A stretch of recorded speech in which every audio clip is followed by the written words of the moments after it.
Ladies and gentlemen, good day, and welcome to the Moltek Packaging Limited Q1 FY22 earnings conference call, hosted by Nirmal Bang Equities Private Limited. As a reminder, all participant lines will be in the listen-only mode. There will be an opportunity for you to ask questions after the presentation concludes. Should you need assistance during the conference call, please signal an operator by pressing star then 0 on your touchtone phone. Please note that this conference is being recorded. I now hand the conference over to Mr. Abhishek Navalgund from Nirmal Bang Equities. Thank you, and over to you, sir. Thanks, Malika. Hello, everyone. On behalf of Nirmal Bang Institutional Equities, I welcome you all to the earnings call of Moltek Packaging Limited for 1Q FY22. We have with us Mr. Lakshman Rao, the Chairman and Managing Director of the company, along with the entire finance team of Moltek. So without further ado, I would request Lakshman sir to start with his opening comments, post which we can open the floor for question and answers. Thank you, and over to you, sir. Thanks, Abhishek and Malika. Thank you all for showing your interest and participating in this call. I'm glad to inform you that in spite of severe COVID second wave, company could post good results, of course, based on a weaker Q1 last year. However, the revenues are up by about 104%. In volume terms, it's around 63% up, whereas the PAT has gone up by almost 7.7 times, thanks to the better revenue mix and price realization. The profits have gone up from 1.52 crores to 12.08 crores PAT. That's a considerable increase considering the kind of second wave we have faced, all of us faced. Especially, we were hit in May. A couple of our tool room engineers, unfortunately, we lost them due to COVID. In spite of various cares, medical care and attention we have given, that happened. But the rest of the 200 odd people who are affected at all 8 units are completely recovered. And company has taken steps to provide family insurance, free medicines, and all kind of support during those 2 months, especially May, and then followed by June, to take care of our employees and their near family. I hope that this COVID will be under control going forward, and countries can look forward to normal life and normal economic activity. If that is so, the company is well poised in all its segments. Paints are growing because there's a lot of pent-up demand, and the major leaders of the paint industry are indicating very good next couple of quarters until Diwali. And then followed by food segment, where we also anticipate our new sweet boxes will be taking off. Already we have received a couple of decent orders which can take those segment forward in food and FMCG.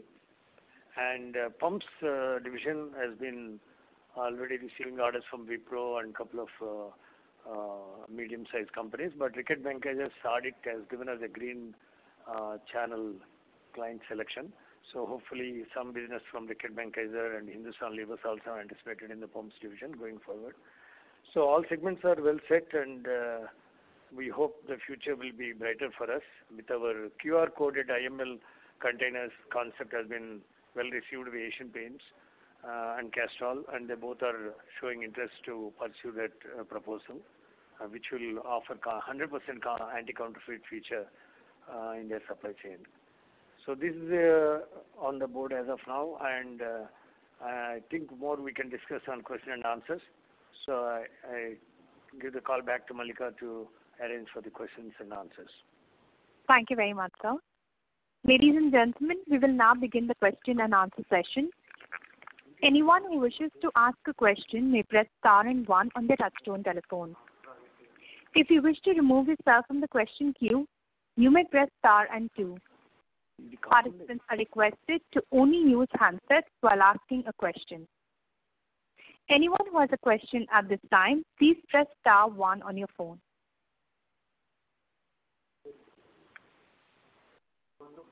We have the first question from the line of Kushal Shah from Dhanki Securities. Please go ahead. Thank you, sir, for the opportunity. I had a few questions, sir. The first one was if you can share the volume numbers of our three segments, paints, lubes, and F&F. Yeah, volume-wise, it's 52% in paints, 58% in paints, 24% in lubes, and around 18% between food and pumps. Pumps is just 0.4%. Overall, it's 18%. Okay.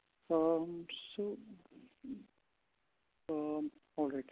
Sir, some color on our expansion plans. We were planning to do a debottlenecking in Mysore and Vizag. So on that, also, if we have begun any work on the Sultanpur, Hyderabad plant, and also how our pumps businesses. We were, I think, doing 1 million production. So how is it currently, and what is the ramp up likely? Yeah. Yes, Vizag and Mysore already capacity have been added. Additional buildings are also completed, and new machinery has been installed. And in fact, Vizag is growing more rapidly. There too, the machinery and buildings are ready and ready to go. The plant at Hyderabad, new plant for further enhancing the food packaging production has been in place. We inaugurated it in the month of June. So that is adding additional capacities in food and FMCG products. Coming to Kanpur, though we were to start in June because of this COVID second wave, we deferred it by a couple of months. And by September, we'll be starting our production at leased premises in Kanpur. And meanwhile, we have procured about 2.7 acres of land at Sandili Industrial Estate in Uttar Pradesh, which is next door to Berger Paints' upcoming plant. So that plant will construct in the year 22-23 and go into production simultaneously when Berger is ready to go. Meanwhile, our plant at Kanpur, near Kanpur, the leased premises, will be serving mainly Goodlass Nerolac and a couple of our edible oil clients in and around UP. So this is how we are planning to ramp up the capacities. The installed capacity currently is almost 42,000, up from 35,000 in the beginning of last year. So we are about 20% capacity has been already added. Right. And going forward in this year, there will be further addition at Kanpur, mainly Kanpur. So probably the capacity would go up to 45,000 by end of this financial year. Okay. Sir, regarding the pumps, what is our current run rate on a monthly basis? Pumps, yes, we started only in the month of March, April, I think from March a little bit quantities. But going forward, currently the orders are around 1.5 million a month. We have recently concluded Cricket Bankage's audit, 2 days of audit, and we got a green channel clearance. So hopefully some volumes can be expected from them in the month of August, September going forward. And the levers also are in touch with us for a separate type of pumps. ITC and Godrej, who have also committed to buy from us, have stocks till June, July. So they also start buying from August. Going forward, I think by third quarter of this year, starting from October, at least the capacity creation will go up to 2 to 2.5 million a month and can reach probably 3 million in the fourth quarter of the current financial year, which will be touching our 50% of the capacity setup. The capacity is close to 6 to 7 million. So hopefully by end of the first financial year of pumps, we will be reaching about 50% capacity utilization. And the year following year, 22-23, it should be close to 70-75, which is our average in all our other segments. Right. So two final questions. So on the pump segment, so we were, I think, if I recollect correctly, we were planning to do some revenue number of around 15 or 20 crores for the current year. So that number we are confident of achieving. We will be very close to that. Okay, so we can do around 15 crore revenue in the pump segment in the current year. Yeah, 12 to 15 you can say. Right. And so this one last thing on the overall company level volumes. I think we were, targeting a decent growth over the last year, 21 in the current year. So given that, the first quarter has been a little muted, so I think we were targeting around 32,000 tons roughly volume number for the current year. So do we kind of stick to that number, or do we increase or decrease that target? No, we are still targeting at 32,000. Though there was a setback, we could have achieved around 7,500 to 8,000 in this quarter. We hit only 6,000. Right. But going forward with the new products and other traction from other segments, if there is no COVID waves again in this year, probably we can still keep the target of close to 32,000. Sure. That's it, sir. I'll come back in the queue. Thank you. Yeah. Thank you. The next question is from the line of Akhil Parekh from Elara Capital. Please go ahead. Hi, sir. Many congratulations on a good set of numbers despite challenging conditions. My first question is on the capacity of the new capacity which you are planning to add in Uttar Pradesh. Can you please highlight? Hello.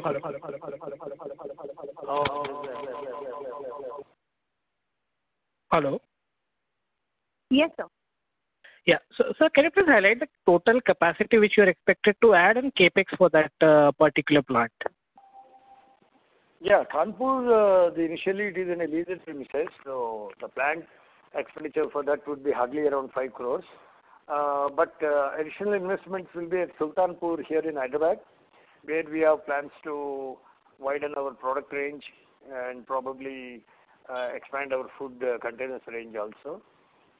That could be another 5-6 crores. So apart from 33 crores already committed in the financial year so far for the expansion and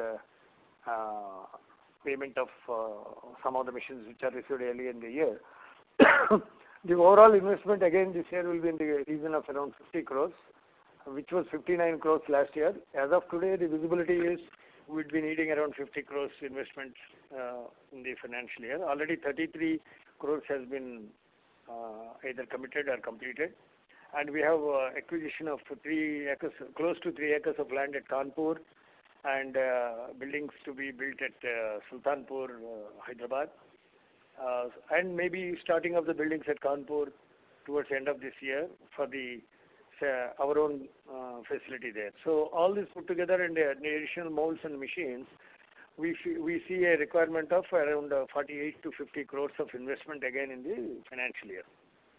That will take our volume, which was the beginning of last year was somewhere around 35,000 tons, to close to 46,000 tons. Okay, and the new capacity which you are speaking about, like in Uttar Pradesh, you said for closer to the Berger Paints, right? That's separate from the Kanpur one, right? Or is it the same one? Yeah, the current capacity is close to 44,000 tons, and Kanpur will be hardly around 1,500 tons. But the additional capacity that we will be creating at Sultanpur may not become really operative in this financial year because the building itself will take some time, and those numbers we can only look at next year. So this year with Kanpur and some more additional machines at existing plants, we are aiming at reaching a capacity of 44,000 tons from around 34, 35 at the beginning of last year. What would be the peak sales, like a peak utilization of 45,000 tons? We are aiming at 32,000, so you can say close to 75%. Oh, no, I was talking from a value perspective, like at a peak utilization level of say 45,000 tons once the new capacity comes in. What kind of sales revenue we are targeting? See, even the capacity is 45,000 tons. I would take 75 to 80% is a feasible capacity. Okay. So taking at 36,000 tons, and now the per ton realization is much higher, close to around 2 lakhs per ton, I think. So it will be somewhere around 750 crores, 220 rupees. So it will come to around 800 crores of revenues possible at peak capacity utilization. Got it. The second question is the pump segment, right? Like last a few calls back, you had mentioned that this segment was particularly dominated by the Chinese imports. Have they stopped completely, or what is the status right now? They have stopped completely importing because it's not viable and with a lot of duty increase and all. But they are all carrying huge stocks. Even today, that's come down considerably. The indications from a couple of major clients who have committed to us is that they will be free by July. But I think it may slip into September, a couple of more months, because the consumption has not really gone up. So the stocks are yet to be consumed. But they're all in touch with us, and they have appreciated our modern facility with 100% complete quantity checking machines, what we installed, which none of our competitors have. So they are all committed, but their stocks are still yet to be depleted. What they procured some 7-8 months ago, or end of last calendar year, they're still carrying. So hopefully things will be more positive for pumps division from October onwards. Sure. Sir, next year you said our capacity will reach around 60 million and 70 to 75% of utilization rate we are targeting. So Yes. How much can be the potential revenue target at that utilization rate? Yeah, once we reach, say, 5 to 6 million pieces a month, we are talking about a turnover of around 4 crores per month. So 48 gross revenues are possible. 45 to 50, you can say. 45. Okay. And would the margin profile be very, very different than what we are right now for this particular product, or it will be on a higher side? It is definitely higher than the average, and it will be close to or better than food and FMCG margins in terms of per kg. Sure. Got it. So last one question on the IML versus non-IML, if you can please provide the volume and value numbers. Yeah, not much of difference actually. In the IML, the total IML stands at 63.2% as against 65% last year, last quarter. Basically because of reduction in the sale of our edible oil square containers, which are 100% IML.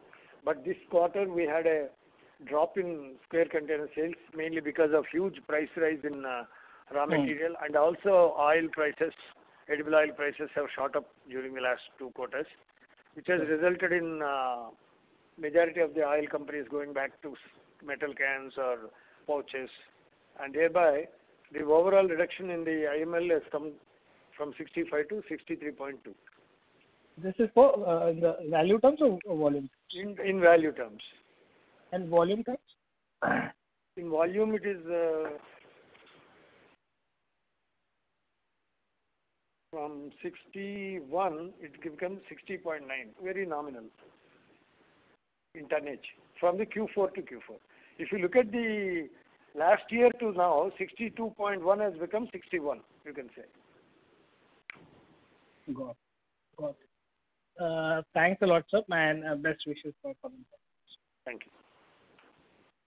Thank you. The next question is from the line of Hitesh Tanuk from ICICI Direct. Please go ahead. Thanks for the opportunity, and congratulations, sir, on a very good set of numbers as far as top line recovery is concerned. Sir, my question pertains to the gross margin. During this period, we have seen kind of a bit normalized gross margin. Was it because of delay in passing on higher prices, or it is a kind of lower mix of FMCG products in top line vis-a-vis the Q4 of FY21? Can you throw some light, sir? Yeah, in the Q4 of last year, food and FMCG was 23%. Today it is 25%, including pumps. So that is one reason for improved margins. But whenever the raw material prices come down, there is a lack in passing on the price benefit to the clients. So that is also another reason for improved EBITDA margins. Both contributed. Otherwise, this could have been a part of it. This should have been in the Q4 last year. Because of the price was gradually increasing in the last 3 months of Q4, whereas in these 3 months it was gradually coming down. So whenever price comes down, we have some advantage in the margins. But the gross margin, I'm talking about gross margin, which shows kind of, nearly 100% decline on a YY basis. 100%? 94 BPS dip in gross margin on a YY basis, to be very specific, sir. You're talking about Q1 to Q1 or? Yes, Q1 to Q1. Yeah, Q1 to Q1 it's considerable because last year the capacity utilization is almost near break-even point. So the fixed expenditure of staff costs and other costs stayed where they are. And whereas this time, though there is a COVID wave, we could at least utilize 6,000 tons in this quarter as against 3,670 last year. So we are much ahead of BEP, break-even point, and that's why the margin percentage increase is considerable. Okay, sir. Probably I'll take this on offline. Sir, The second thing, can you please give me the revenue breakup on a segment-wise revenue breakup? I had that volume breakup, but can you segment-wise revenue breakup, sir? For the current year, current quarter? Yeah, for the current quarter, sir. Yeah, it's 71 crores for paints. Okay. About 29 crores loops. Okay. Around 30 crores for food and about 3.5 for pumps. Okay, great. And sir, my next question pertains to the new product of QRIML product, which you have, recently launched on a trial basis.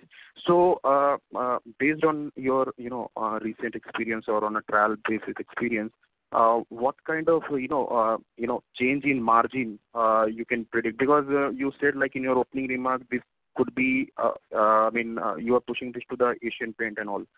So I believe that this would be largely replacement of non-IML products. So it will be largely beneficiary on a gross margin point of view. So what kind of revenue potential or say gross margin improvement do you see by introducing this product in going forward, sir? Any calculation or rough figure or ballpark figure would be helpful.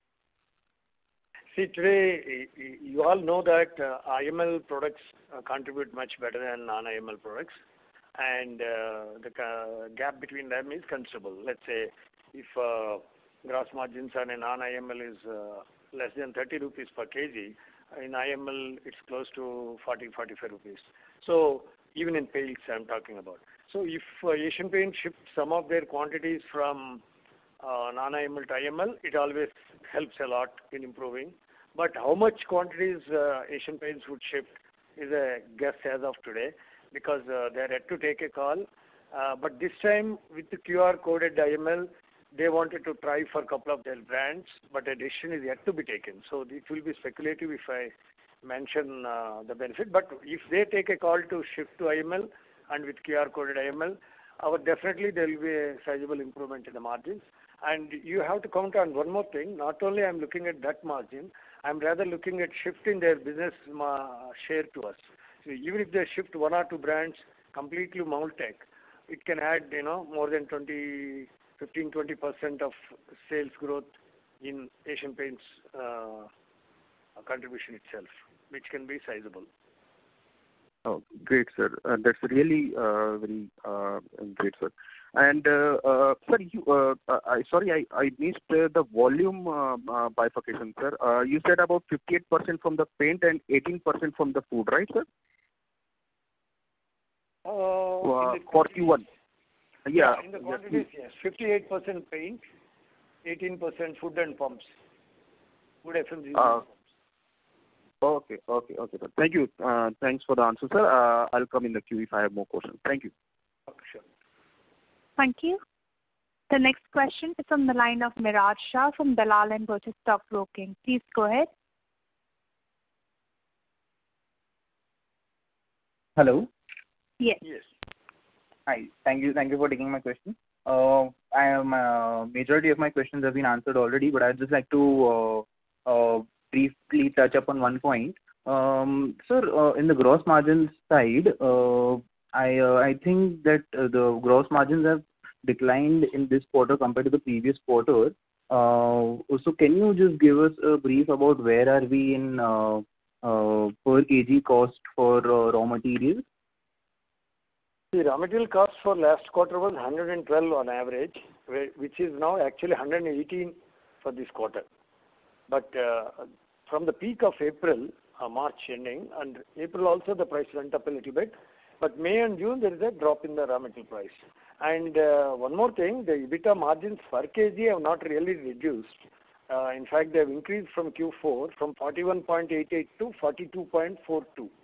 This quarter it is 42.42 in spite of low capacity utilization. So as I explained in the earlier questions, this is due to two reasons. One is when the raw material prices are coming down, we get the advantage of delay in passing price reduction to our clients. That's one reason. Second reason is the better realization on our product mix. As food and pumps volumes have gone up from marginally though, it is from about 23% Q4 has become 25% in the Q1. Understood, sir. Thank you so much. That's it from my side. Yeah. Thank you. The next question is in the line of Bhargav Buddhadev from Kotak Mutual Fund. Please go ahead. Yeah, good afternoon, team. So my first question is that one of the reasons for Asian Paints not buying IML was other vendors not being able to supply. So this time around, why are we confident that the QR coded IML technology could find a favor from Asian Paints? What could be the reason? No, I'm not very sure whether they will shift to QR coded IML because, as you said, they're still waiting for other vendors to become IML capable as of today. And their QR coded IML has attracted their attention because of its ability to give them last point anti-counterfeit safety.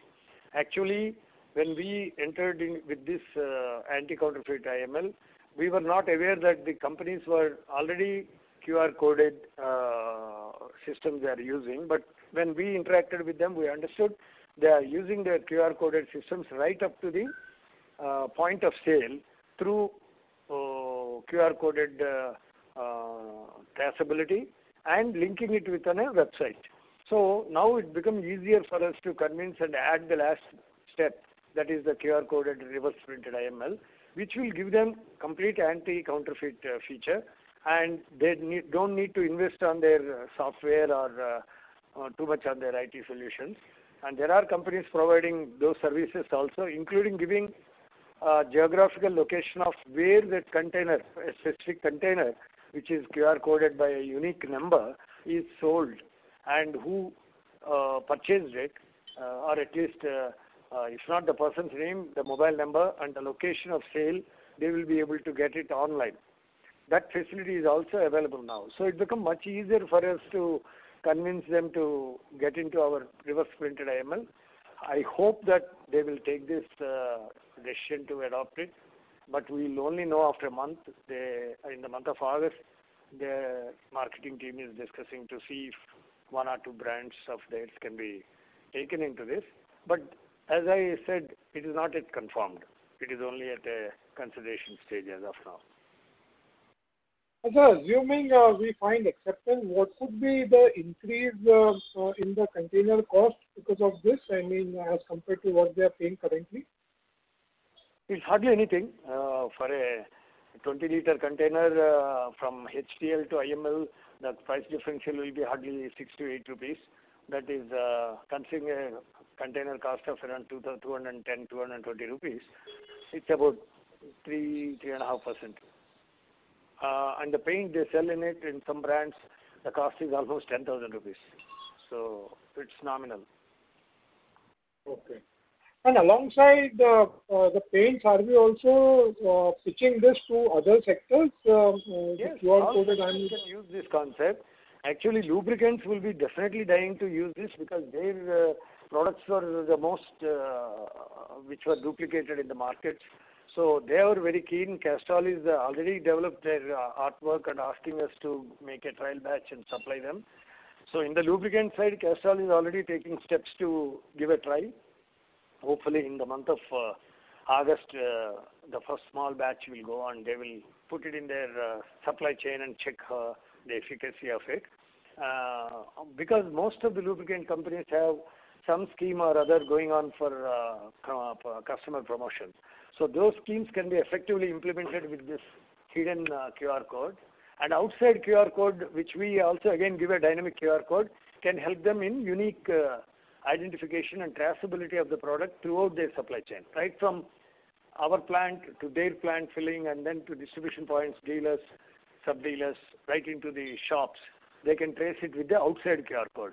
But the inside QR code, which can be scanned only once, that's what gives them the anti-counterfeit feature. So I'm sure lubricant companies will take it much faster than the paint companies because even technology-wise, lube companies are little ahead. So of course, Asian Paints is very far ahead. So these guys can adopt without much ado in their supply chain software. And then lastly, has there been any global sort of read across for these counterfeit solutions, meaning in developed countries also QR coded IML technology is used, or how do they counter the counterfeit risk? No, yes. One of the ways the developed countries also tackle, but in fact in those countries, more than anti-counterfeit, they will use it for promotion.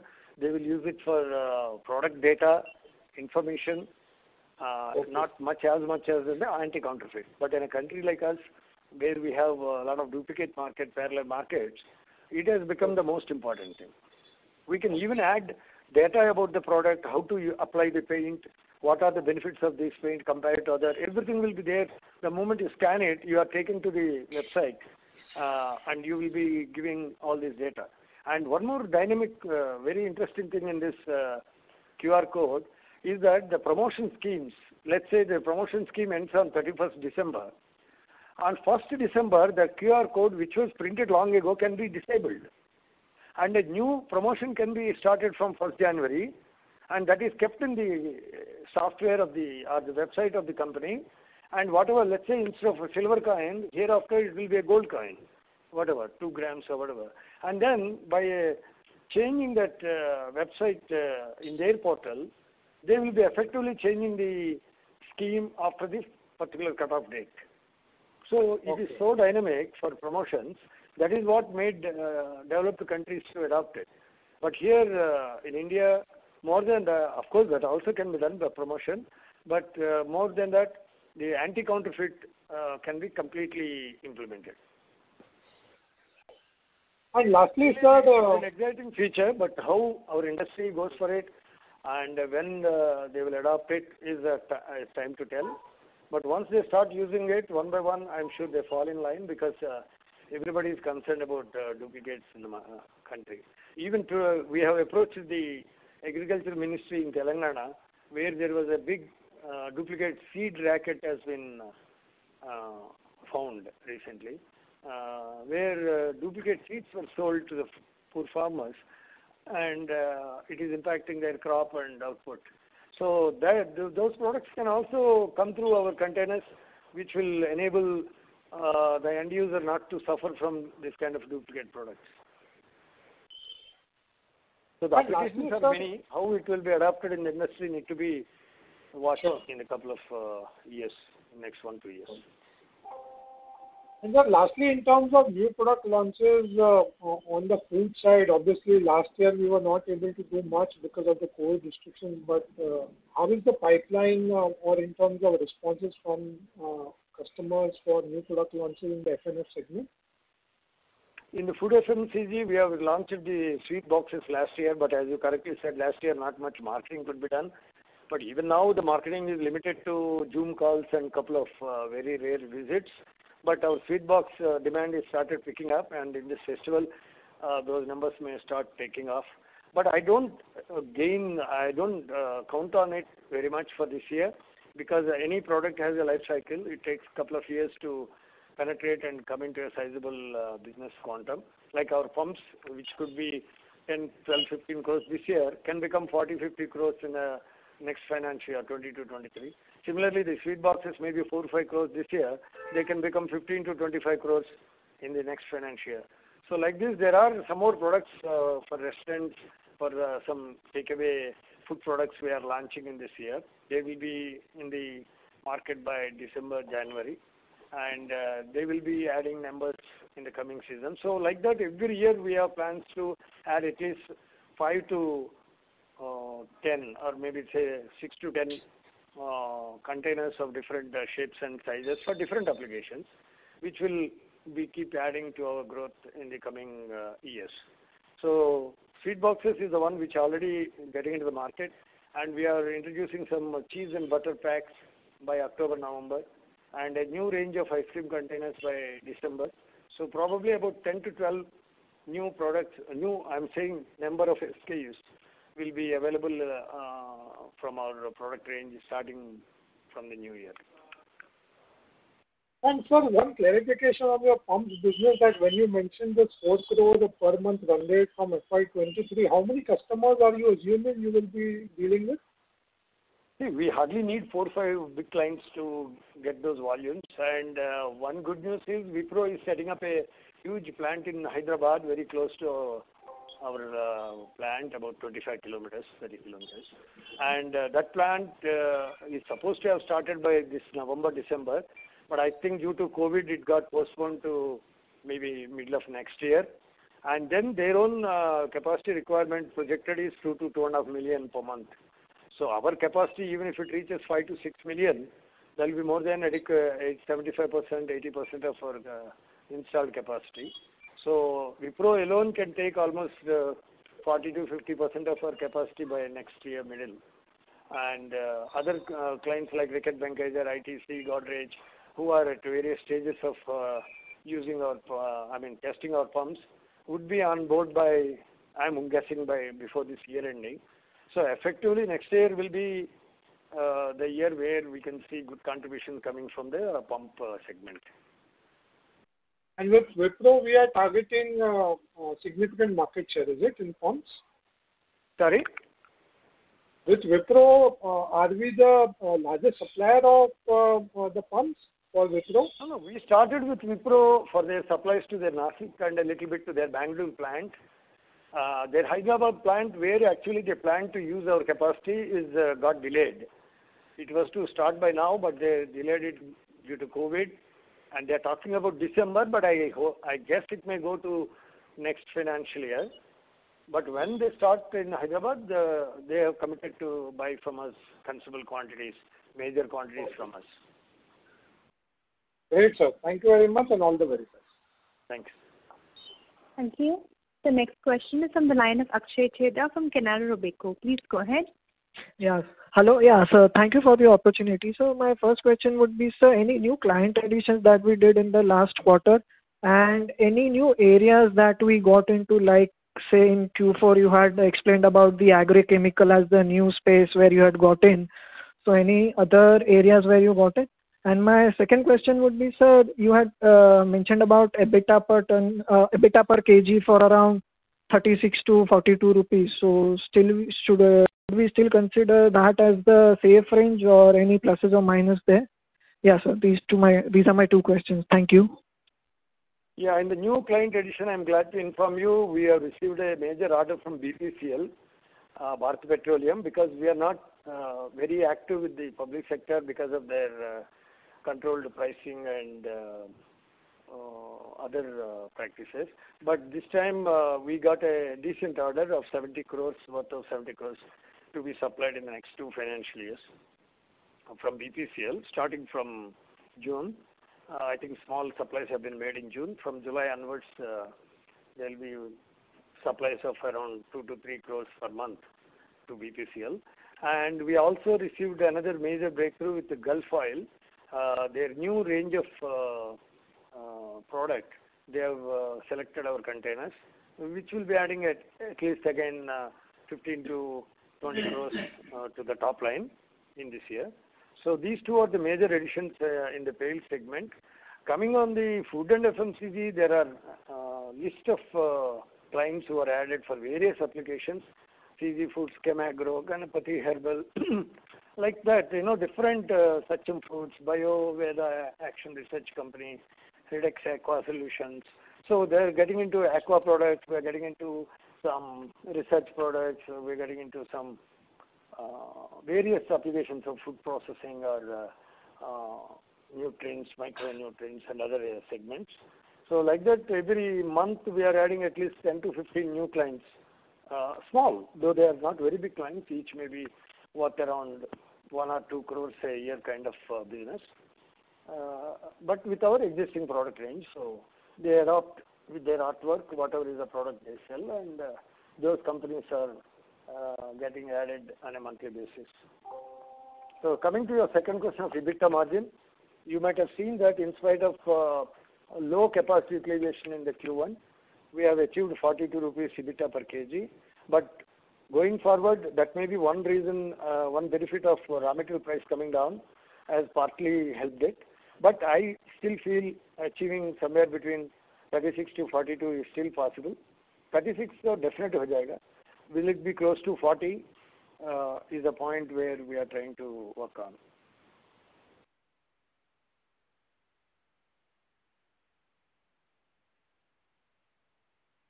Hello? Yeah. Thank you, sir. Yeah. Thank you.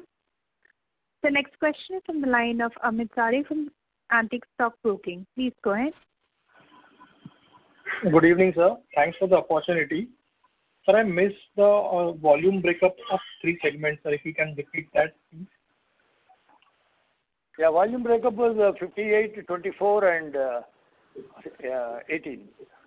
Paint, loops and food FMCG and so on. 54, 24 and 18. 24, 18. And 18. Okay, got it. And so secondly on our market share, I think in the last call you have guided that we are roughly around 25% market share as we were told by our suppliers like Reliance.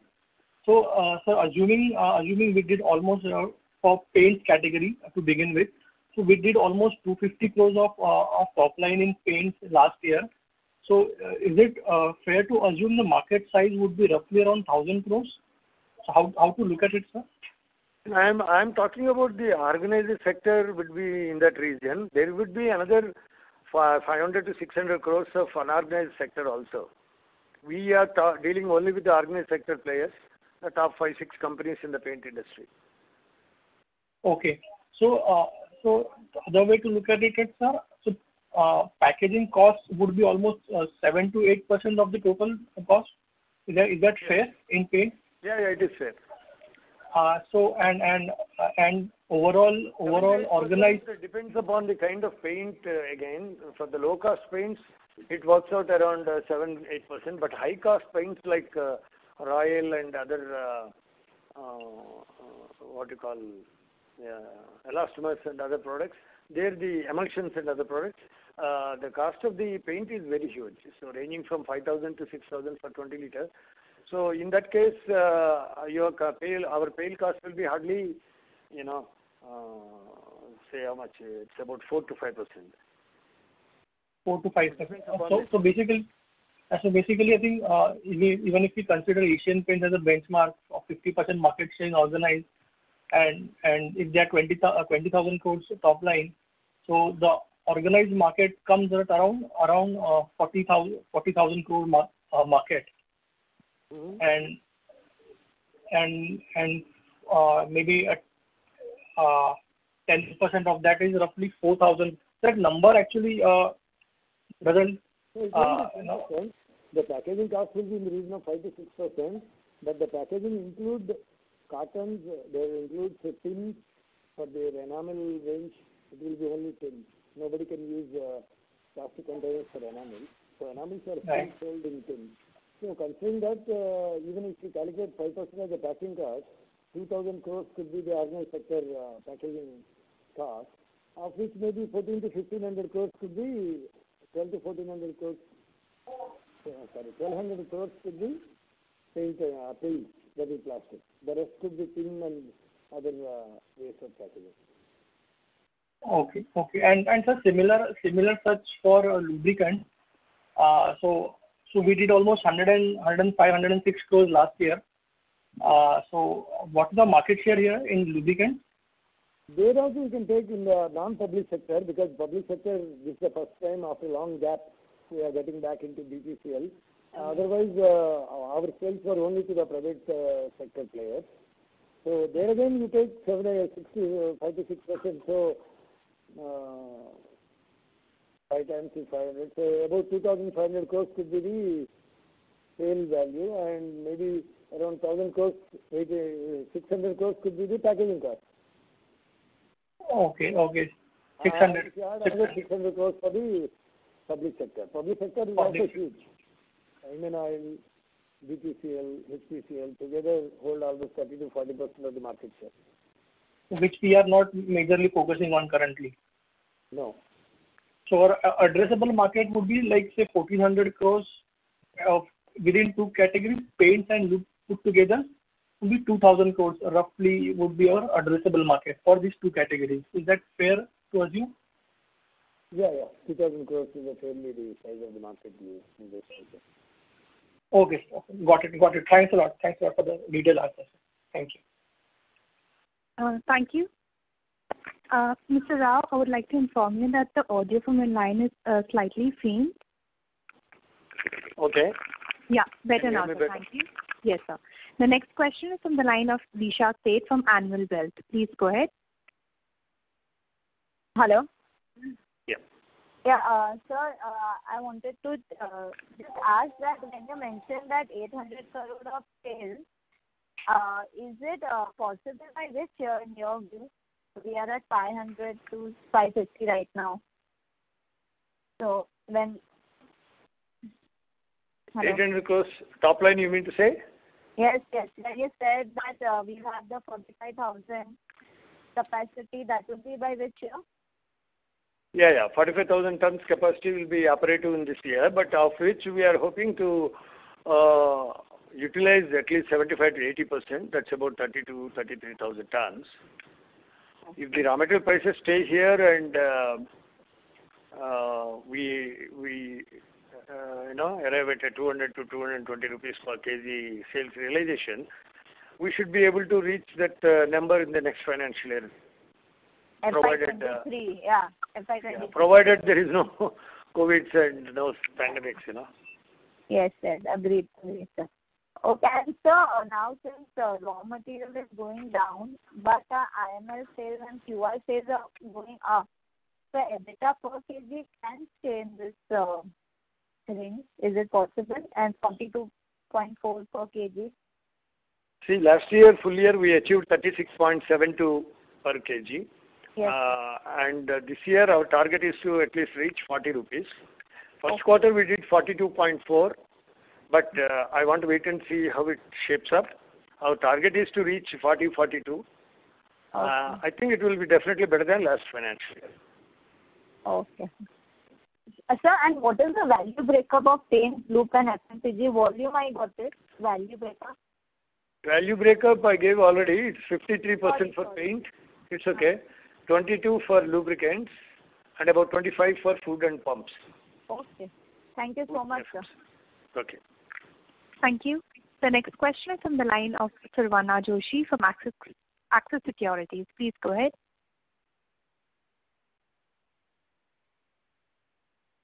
I'm sorry, I'm unable to hear you. Yeah, am I audible? Yes, now. Yeah. Thank you. Now, yeah. Yeah. So thank you for the opportunity. I just had one question, as most of my questions are answered. In the previous con call, you had mentioned about some supplies being made to Dhanuka Agritech for their, nutrient business. So could you just help us with an update on that, and how is the business shaping up in the agrochemical space? Yes, we just started in the last quarter, and again, there is a repeat orders, but the volumes what they are now testing are not very huge.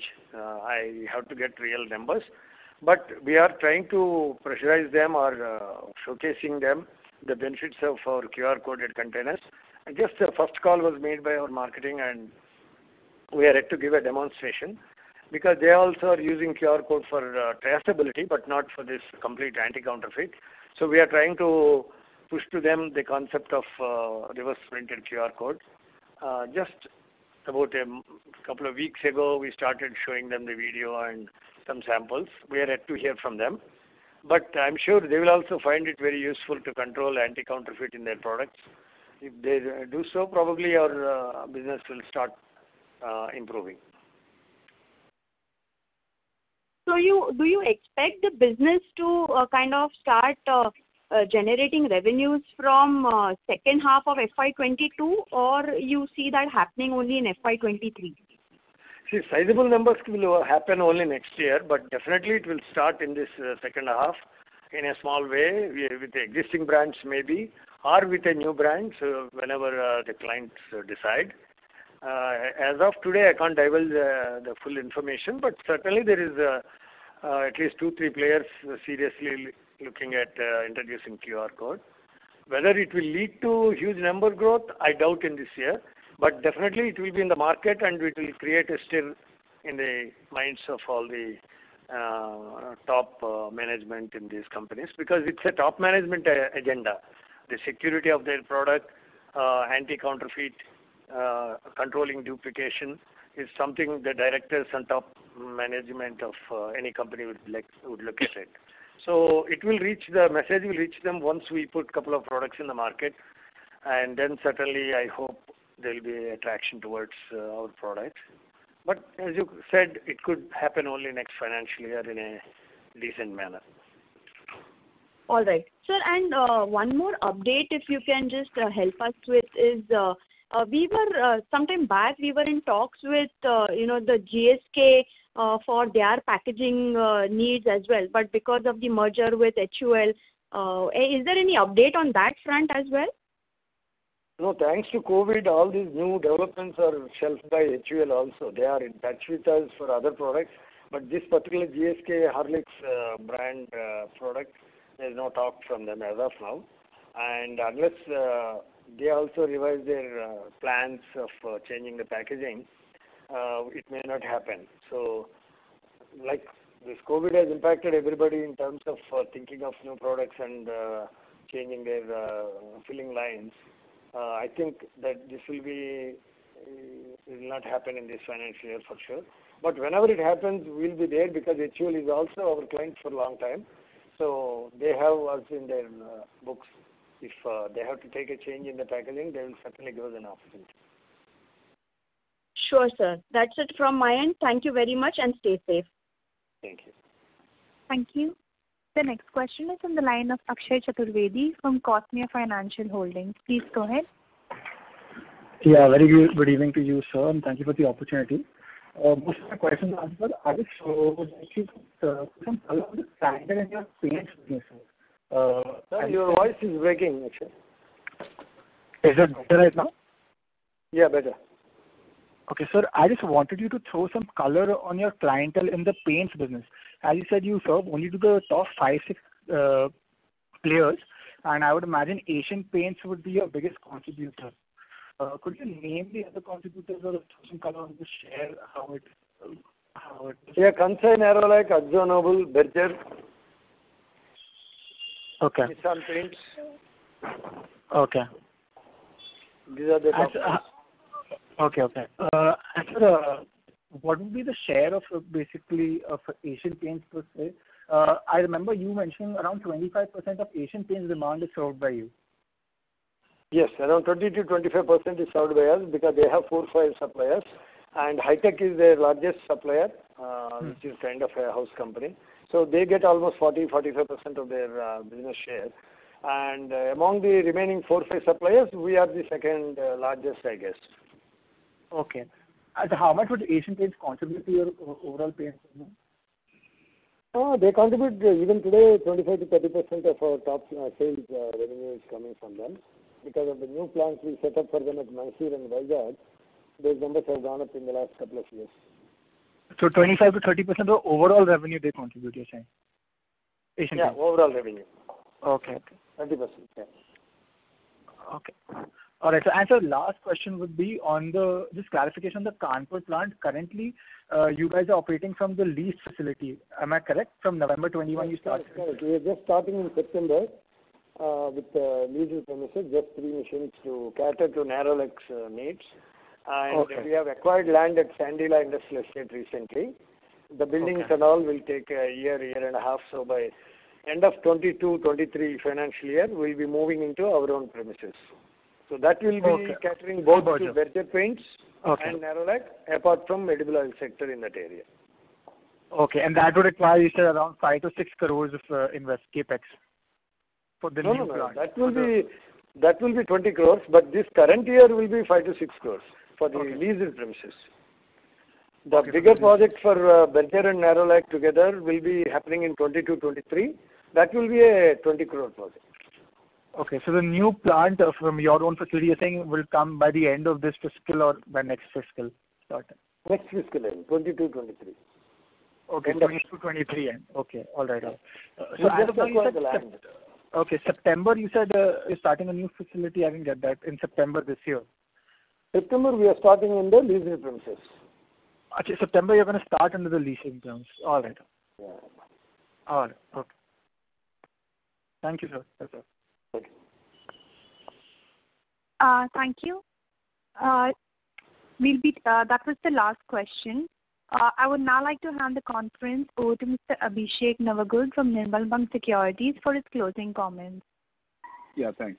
So basically, I would like to thank the management for addressing all the questions, and also thanks to all the participants for joining in. Thank you. I too take this opportunity to thank you all for the interest in our company's operations, and all of you please take care and stay safe. Thanks, Abhishek, and thanks, Malika. Thank you very much, sir. Bye. Ladies and gentlemen, on behalf of Nirmal Bang Equities, that concludes this conference call. Thank you for joining us, and you may now disconnect your lines.